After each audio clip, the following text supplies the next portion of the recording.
She scolded the wrong millionaire, unaware his mother would immediately approve her as a bride. Hello everyone.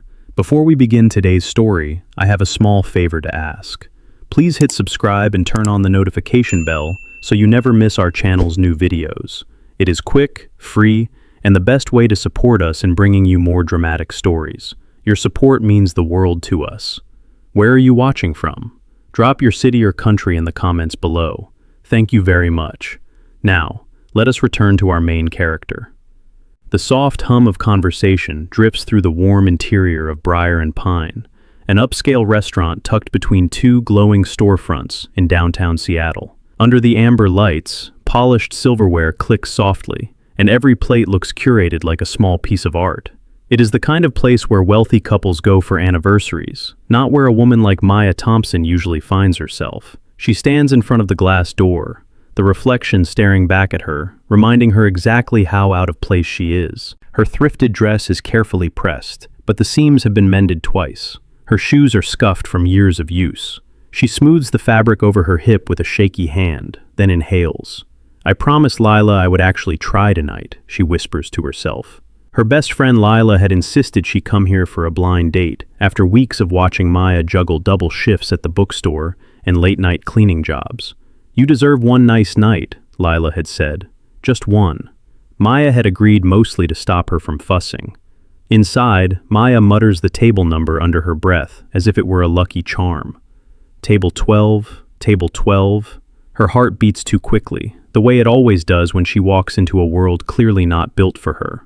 And then she sees him, a man sitting alone near the window, dressed in a crisp navy suit.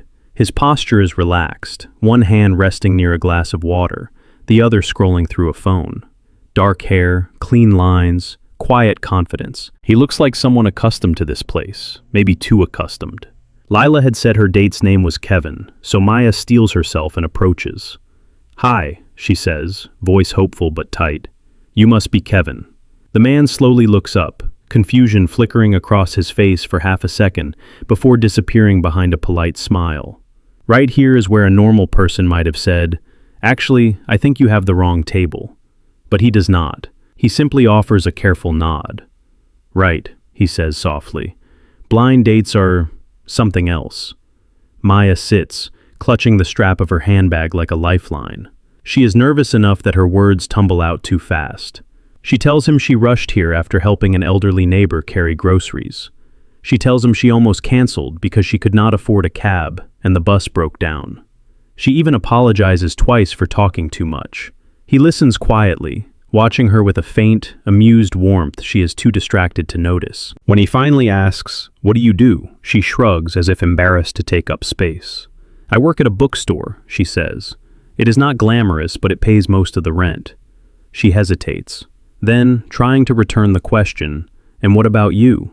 He takes a beat too long before answering. "I work in tech," he says, vague, almost shy about it. She laughs lightly. "So you are the smart kind. I cannot even fix my own phone." His smile softens, not because of the joke, but because of her honesty. For a moment, everything is easy. But then the server arrives, greeting the man with a tone that is a little too respectful, almost deferential. Maya notices the way the server sets down a complimentary appetizer without being asked.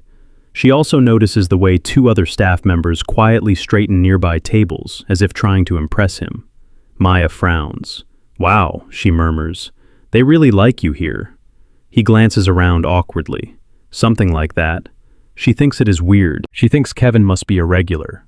She thinks nothing more of it. And then, as Maya reaches for her glass, she catches movement behind the man.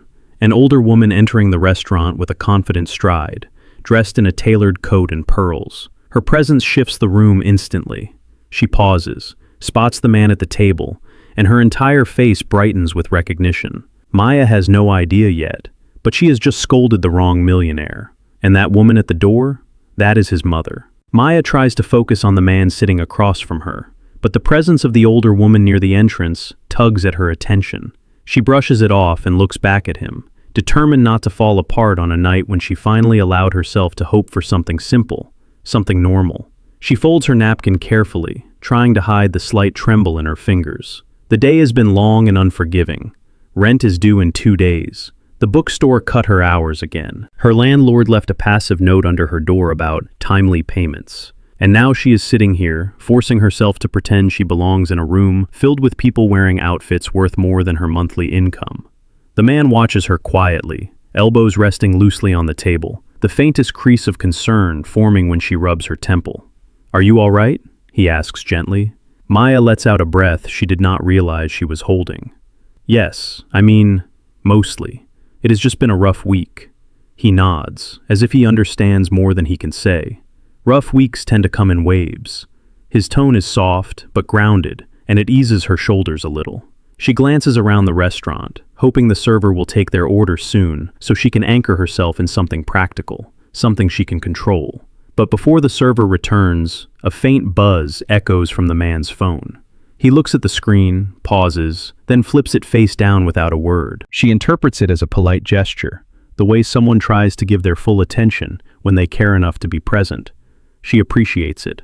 The older woman from the entrance begins walking their way. Maya assumes she is simply passing by. She focuses on rearranging her silverware, pretending it hides the fact that she is second-guessing every choice that led her here. Then it happens. A voice behind the man speaks warmly, confidently. "Sweetheart, I did not expect to see you here tonight." He stiffens. Maya looks up. The older woman is standing right beside their table, eyes glowing with unmistakable affection as she studies the man Maya thought was Kevin. Her expression is open, familiar, and undeniably proud. A mother's expression. Maya's stomach drops. Before she can speak, the man stands politely. "Mother," he says. Maya's pulse skitters. Mother? He has a mother who dresses like old money and carries herself as if she owns the entire block. This cannot be right. The woman finally notices Maya and smiles with genuine curiosity. And who is this lovely young lady? Maya's throat goes dry. She stands halfway, unsure if she should shake hands or introduce herself or apologize for existing. "Hello, I am Maya," she says, voice softer than she intended. The older woman studies her with a sharp but kind gaze, the kind that sees more than people want to reveal. "Well," she says slowly, "you have very good taste." Heat floods Maya's cheeks.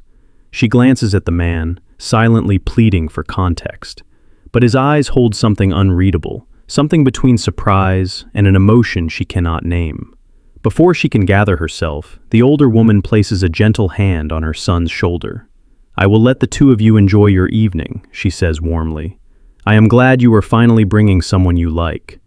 Maya nearly chokes. Finally? Someone he likes? The woman leaves, moving with elegant confidence toward the private dining room at the back. Maya sinks into her seat, trying to make sense of what just happened. Her voice emerges in a tight whisper. "Kevin, what was that?" The man hesitates, and that is when Maya realizes something is off. His name is not Kevin. It has never been Kevin.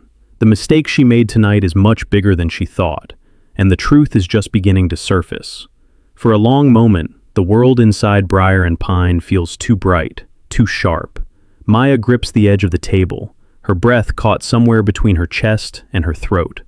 The man sits down slowly, as if choosing his next words with painful care. His calm expression falters, revealing a hint of guilt he cannot fully hide. "Maya," he begins quietly, "I should explain." She shakes her head lightly, a bitter laugh escaping before she can stop it. "Explain what? That your name is not Kevin? That your mother knows you are here? That she thinks I am someone you brought on purpose?" Her voice stays soft, but every syllable trembles. Not from anger, but from humiliation. She remembers how confidently she had walked up to him, how she had spoken without filter, how she had poured pieces of her exhausting day into a stranger who had not stopped her. He rubs the back of his neck, a small gesture of discomfort. "I did not mean for you to feel misled." "Then what did you mean for me to feel?" Her fingers tighten around her napkin, twisting it the way she twists her worries at night. "Because right now, I feel like I walked straight into something I do not understand." The server approaches with 2 menus, but the man raises a hand politely, signaling for a moment. The server nods and steps away, sensing tension. Maya stares at him, searching for answers in the faint crease between his eyebrows. In the slight way his jaw tightens. He looks like a person carrying more weight than he shows. But tonight, The only weight she feels is her own embarrassment. He finally exhales. "My name is Daniel." Maya closes her eyes for a second. "Daniel, not Kevin, not even close." "Why did you not correct me earlier?" she asks. "Why let me sit down if you knew I was here for someone else?" He looks down at his hands, then back at her. His voice is honest, almost too honest. "Because you walked up to me with so much sincerity. You did not want anything from me. You were just you. It felt rare." He pauses. "And I did not want to interrupt that." Maya's breath softens, but she does not relent. "So you decided to pretend?" "Only for a moment," he says quietly. Then the moment kept going. She leans back in her chair, overwhelmed by the swirl of emotions. The kindness she had felt earlier now feels tangled with confusion. She forces herself to look at him directly. "Who are you really, Daniel?" He opens his mouth, but before he can answer, a group of servers strolls by carrying a tray of champagne toward the private room where his mother disappeared. Maya notices how their voices drop when they pass him, how they adjust their grip as if suddenly trying to appear more professional. A cold realization settles in her chest. "You are someone important here," she says, "someone people recognize." Daniel's expression turns pained, but he does not deny it. Maya pushes her chair back slightly. She knows she should stand up and leave before she embarrasses herself further, before she becomes another story wealthy people trade over cocktails. But her legs feel heavy. Daniel leans forward. "Maya, please. I did not bring you here under false intentions. I enjoyed talking with you. I still do." Her eyes burn. She swallows hard. "I just wanted one normal night," she whispers. "One night where I was not the person who is always trying to catch up." He softens. "I know." She shakes her head again, unable to breathe past the knot in her throat. "You should have told me the truth." Daniel's gaze drops. "You are right." Silence stretches between them, warm lights flickering across polished glass. Maya steadies herself and reaches for her bag. "I think I should go," she says. Daniel rises instantly. "Please wait." But she is already standing. And as she steps away from the table, she has no idea that the truth she is running from is far larger than she realizes, or that tonight is only the first thread in a story that will unravel everything she thought she knew about him, and about herself. Maya walks toward the entrance with her coat draped over her arm, each step slower than the last. The warmth of the restaurant seems to press against her back as she moves away from the table, as if trying to hold her there. She does not look back. She is afraid that if she sees Daniel's face one more time, her resolve will crack. The hostess offers her a polite smile as she passes. Maya forces a small one in return, the kind that hides more than it reveals. Her heart pounds in her chest, heavy with the familiar sting of disappointment. She had come here hoping to feel seen for a change, and instead she feels foolish for believing she could belong in a place like this. Just as she pushes open the glass door, a voice calls gently behind her. "Maya, please wait." She freezes. The cold air from outside brushes against her face, carrying the faint smell of rain on pavement. She closes her eyes for a moment, gathering enough strength to turn around. Daniel stands a few feet away, not too close, not demanding. His posture is careful, respectful, almost hesitant. He looks nothing like the confident man in the navy suit who had greeted her earlier. In this moment, he looks almost vulnerable. "I should not have let you leave like that," he says, his voice low enough that only she can hear. Maya presses her lips together. "Daniel, I do not want to make a scene." "You are not," he says softly. "I just need to say one thing." She waits, though her pulse races. "I did not pretend because I wanted to deceive you," he continues. "I did it because I liked who I was when you sat down. You talked to me like a person, not like a title." He shakes his head slightly. "I have not had that in a long time." Maya's fingers tighten around her coat. "You still should have told me who you were." "I know," he says, "and you are right to be upset." A group of diners passes by them, laughing as they step into the cool night air. Maya takes a small step aside to give them room, then glances back at Daniel. The lights from the restaurant frame him in a soft glow, making the worry in his eyes unmistakable. He lifts his chin, trying to meet her gaze. "May I walk you out? Just until the curb. No pressure. No expectations." She hesitates. Part of her wants to refuse. Part of her wants to run. But another part, the part that listened to him talk with that quiet sincerity, cannot ignore that he has not raised his voice, has not blamed her, has not acted entitled. She nods once. They push the door open together and step into the night. The breeze carries a chill that settles gently around them. Maya wraps her coat tighter, and Daniel slows his pace to match hers as they walk along the sidewalk. For several seconds, neither of them speaks. The city lights shimmer on the wet pavement, casting long reflections that stretch into the street. Finally, Maya exhales. I did not come here expecting anything fancy. I just wanted one evening where I did not feel small. Daniel glances at her. You were the only person in that room who looked like she belonged exactly where she chose to be. That is what drew me in. She bites the inside of her cheek, unsure whether to believe him. Compliments from wealthy men usually come with strings attached, but his tone carries something steadier, something she cannot easily dismiss. They stop near the curb. A car drives by, splashing through a shallow puddle. Maya looks at the reflections dancing in the water and lets the silence settle between them. Daniel speaks first. If you ever decide to give me another chance, I promise I will tell you everything. No hiding, no vague answers, just truth. Maya does not promise anything in return. She simply nods, a quiet acknowledgement that she heard him. Good night, Daniel, she says. Good night, Maya. He watches her walk away, not following, not calling out again. Only standing there, letting the night close around him as she disappears down the sidewalk. He does not know it yet. She does not know it yet. But tonight is the moment both of their lives begin to shift, quietly, and in ways neither of them can see coming. The night air follows Maya all the way down the block, cool against her cheeks, steadying her racing thoughts. She walks with her hands tucked inside her coat, footsteps soft on the damp sidewalk. Every few steps, she glances over her shoulder, not because she expects Daniel to follow, but because a small part of her wonders if she should have stayed long enough to understand him better. She brushes the thought aside and keeps walking. The street grows quieter, the lights dimmer. A delivery truck hums past, and its headlights briefly catch her reflection in a shop window. She pauses. The woman staring back looks tired, embarrassed, and heavier with questions she is not ready to answer. Inside the reflection, she sees her own shoulders slump. You did the right thing, she whispers. You protected yourself. But even as she says it, the memory of Daniel's expression lingers. The genuine regret in his voice, the careful way he spoke to her, the stillness in his posture when she left. None of it felt arrogant or manipulative. If anything, it felt like the truth scared him as much as it scared her. She continues down the block until she reaches the bus stop. A bench sits beneath a flickering street lamp.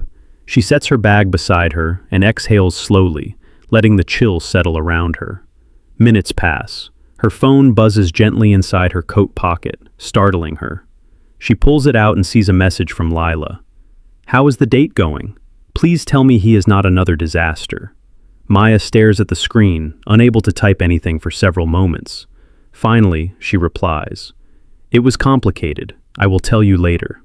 She tucks the phone away and leans back, letting her thoughts drift toward Daniel again. She remembers the quiet sincerity in his eyes when he said he had not felt seen in a long time. She remembers her own bitterness softening for a brief second, only to harden again when she realized how much she did not know about him. The bus approaches with a low rumble.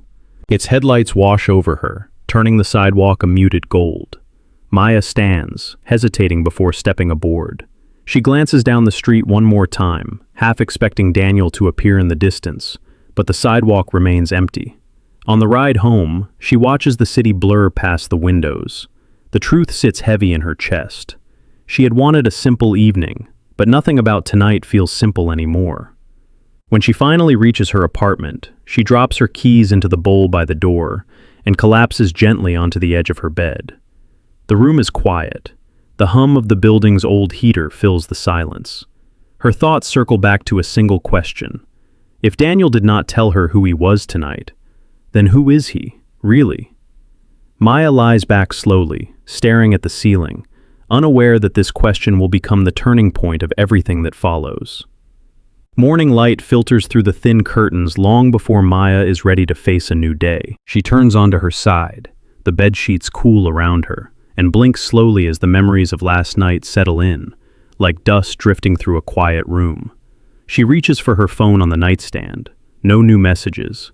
Not from Lila, not from Daniel. A small ache tightens in her chest at the last name. She sits up slowly, running a hand through her hair, as if the motion will help clear her thoughts. It does not. Instead, she sees the same question she fell asleep with, hovering at the edge of her mind. Why did he hesitate? Why did he allow her to think he was someone else? And why did he look so human when he spoke to her outside the restaurant? Maya pulls herself out of bed and moves to the small kitchenette. She starts a cheap coffee maker, listening to the familiar rattle it makes when it struggles to heat the water. The apartment smells faintly of dust and old carpet. She tries to focus on the routine. Rinse mug, stir sugar, sit at the tiny table by the window. But her thoughts refuse to settle. She thinks about the way Daniel said her name, the way his mother looked at her, assessing but oddly warm, the way the servers reacted to him, like he was someone whose presence mattered. None of it makes sense. She picks up her phone again and scrolls through her messages, hoping for a distraction. Instead, she finds a notification she missed last night. The bookstore manager sent a reminder about her shift being cut again. She sighs, pressing her thumb against her temple. As she sets the phone down, a memory flickers unexpectedly. The brief moment when Daniel looked almost relieved to tell the truth about his name. Not proud, not smug, just relieved. She shakes her head. She barely knows him. She should not read into anything. Her coffee cools as she sits in silence, staring at the worn floor tiles. After a long moment, she opens her laptop to look for extra part-time work, but every listing feels heavier than the last. She closes the page, overwhelmed. A knock suddenly echoes from her door. Maya stiffens. Visitors are rare. She approaches cautiously, heart thumping. When she peeks through the peephole, she sees a small envelope on the floor instead of a person standing outside. She opens the door, confused, and picks it up. There is no name on the front, only the restaurant's embossed logo in the corner. Her breath hitches. She carries it inside and opens it carefully. Inside is a simple card with a single line written in neat handwriting. I meant every word. If you ever want the truth, I am ready. There is no signature, but she knows exactly who wrote it. Maya closes the card slowly, her pulse quickening with something she cannot yet name. She sets it on the table, staring at it as if it holds a question she is not prepared to answer. Whatever happens next, the distance between their worlds has just shifted again, quietly but unmistakably. Maya keeps the card on the table for a long time, staring at the ink as if it might rearrange itself into answers. The silence of her apartment feels strangely loud, filled with the faint buzz of the refrigerator and the distant rumble of traffic through thin walls. She brushes her thumb along the edge of the card, tracing the indent of each letter. Truth. He wrote the word as if it mattered, as if it was something he owed her. She stands and walks toward the small window overlooking the street. Cars pass, the light shifts, and life outside continues without pause. But inside her chest, something tightens and loosens at the same time. It is not trust, but it is not fear either. It is something in between. Her phone vibrates again. This time, it is Lila. Can I call? I want to hear everything. Maya exhales, her shoulders slumping with a mixture of relief and exhaustion. She picks up the phone and types back. Give me a little time. It is complicated. She sets the phone down and looks at the card again. The handwriting is steady, deliberate. She remembers the tone of Daniel's voice outside the restaurant, how he spoke carefully, as if trying not to frighten her with too much honesty at once. For someone who clearly held a position that drew attention, he carried himself like a person who wanted the spotlight to fade. Maya moves to the sink, rinsing her mug, trying to regain some sense of routine. But the routine feels frail. The card sits on the edge of the counter now, its presence following her with quiet persistence. She finally picks it up again, holding it between both hands. What am I supposed to do with this? She whispers into the empty room. No one answers. The knock on her door startles her. It is not loud, more like a polite tap. She freezes, heart jumping. She steps toward the door slowly, almost afraid to hope, almost afraid to fear.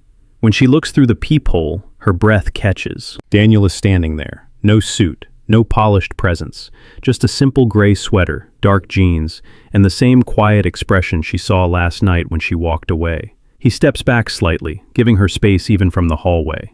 Maya hesitates before opening the door. When she does, Daniel does not smile. He simply holds her gaze with a steady calm. "I did not want to assume you would contact me," he says, "but I wanted to give you the chance to ask anything you needed to ask, in person if you choose." Maya tightens her grip on the doorframe. "How did you know where I live?" He does not avoid the truth. "The restaurant keeps records for safety and billing. My mother asked the staff if you were all right when you left. I asked them for your address. I understand if that makes you uncomfortable." His honesty disarms her more than anything. She steps back a little, unsure if she should invite him in or send him away. Daniel lowers his voice. "If you want me to leave, I will. But I hope you will let me explain who I am, fully this time." Maya glances at the card on the counter, then back at him. Her world is small. His world is huge. And yet, both are standing on opposite sides of her doorway, waiting for the same answer. She finally speaks, quiet but clear. "Come in." Daniel steps inside as quietly as if he is entering a library, not an apartment.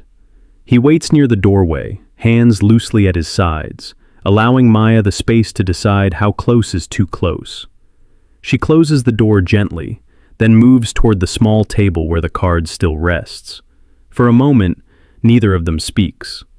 The morning light spilling through the window softens the room, catching the dust in slow, delicate swirls.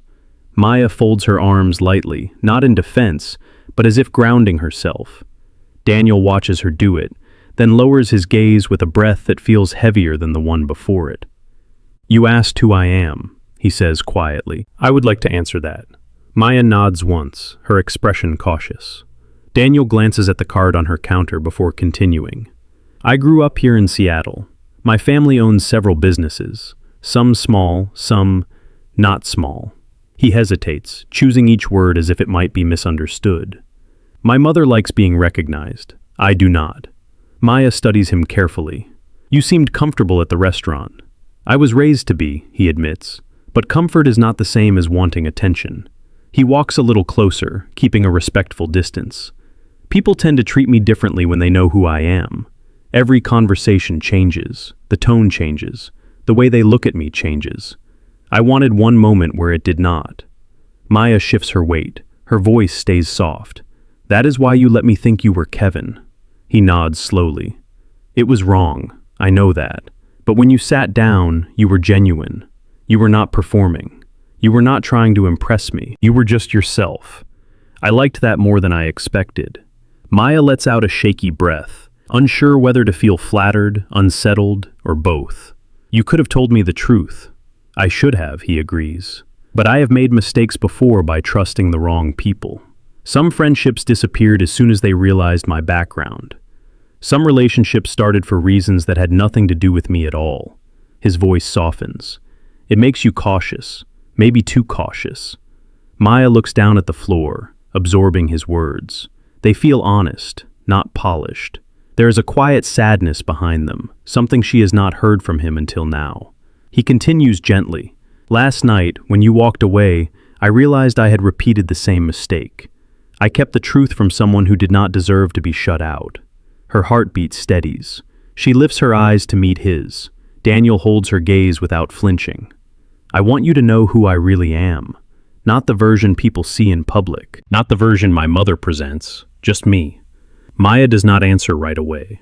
She steps closer to the table, touching the edge lightly with her fingertips. "Then start with your real name," she says softly. Daniel nods, almost relieved. "My full name is Daniel Hale. My family owns Hale Enterprises." He pauses. "And I would still like you to see me as the person you sat down with last night." The truth settles between them, fragile and real. And for the first time, Maya is not sure whether to step back or step forward. For a long time, Maya stands in silence, letting the name settle. Daniel Hale. The sound of it fills the small apartment in a way that feels almost unreal. She had spent the past 24 hours trying to make sense of who he might be, and now the truth sits in front of her, calm and unadorned. Daniel waits, hands lightly clasped, shoulders lowered as if bracing himself for whatever she might say. He does not rush her. He does not try to soften the weight of his revelation. He simply stays still, letting her absorb the truth at her own pace. Maya moves to the window, staring down at the street where morning traffic drifts slowly through the light. Her breath fogs the glass. She thinks about the girl she was yesterday morning, walking into a restaurant she could barely afford, muttering a table number like a prayer. And she thinks about the woman she feels like now, standing in her tiny apartment, facing a truth that feels too big to fit within its walls. She turns back toward Daniel. "You could have told me all of this last night." Daniel nods. "Yes, I could have. But I wanted to tell you without noise around us, without people watching, without my mother interrupting." He exhales softly. "Without you feeling like you had to perform." Maya studies him for a moment. He does not look proud of his wealth. He does not stand with the arrogance of someone who expects admiration. If anything, he looks strangely exposed, almost relieved that she finally knows. She steps closer, the morning light catching the gold flecks in her eyes. "So, what do you want from me now?" There is no hesitation in his answer. "A chance, not a promise. Just a chance for you to know me as I really am." Maya folds her arms loosely, though not to protect herself, more like she is thinking deeply. "And what if I decide I cannot be a part of your world? What if it is too different from mine?" Daniel's voice is steady. "Then I would still be grateful that you allowed me to be honest. Whatever you choose, I will respect it." His sincerity lands gently, like a small stone creating slow ripples in a quiet lake. There is no pressure in his tone, no expectation, only clarity. Maya walks toward the tiny kitchen table and picks up the card he left earlier. She turns it over in her hand, tracing the indentation of his handwriting. The words had felt confusing this morning, but now they feel like a bridge between them. She looks at him again. "I do not know what this means yet, but I do know I do not want to walk away from the truth." A quiet relief softens Daniel's entire face. He does not move toward her, but his posture loosens, as if a weight he has carried for years finally shifts. Maya continues, speaking slowly. "I want honesty. No guessing, no pretending. If there is something you think I should know, tell me, even if you think I will walk away." Daniel nods. "I can do that." A small, tentative warmth settles in her chest, surprising her with its steadiness. She pulls out the chair across from her and sits. "Then sit. Tell me something real, something that is not about your business or your family." Daniel steps forward and lowers himself into the chair. The simple act feels strangely intimate. "Something real," he repeats softly. He thinks for a moment. "I like quiet mornings. I walk by the water before the city wakes up. It helps me breathe." Maya smiles, the kind that makes her eyes soften. That is a good start. The apartment grows peaceful, filled with the gentle hum of the building and the soft rhythm of two people beginning to understand each other in a new way. Nothing is rushed, nothing is forced. For the first time since the night at the restaurant, Maya's heart feels steady. And Daniel watches her with the quiet certainty of a man who knows he almost lost something he was not ready to lose. Their worlds are different. Their lives are uneven. But in this small apartment, with sunlight warming the walls, they begin the first honest step toward whatever comes next. Not a promise, not a confession, just truth, and the courage to see where it leads.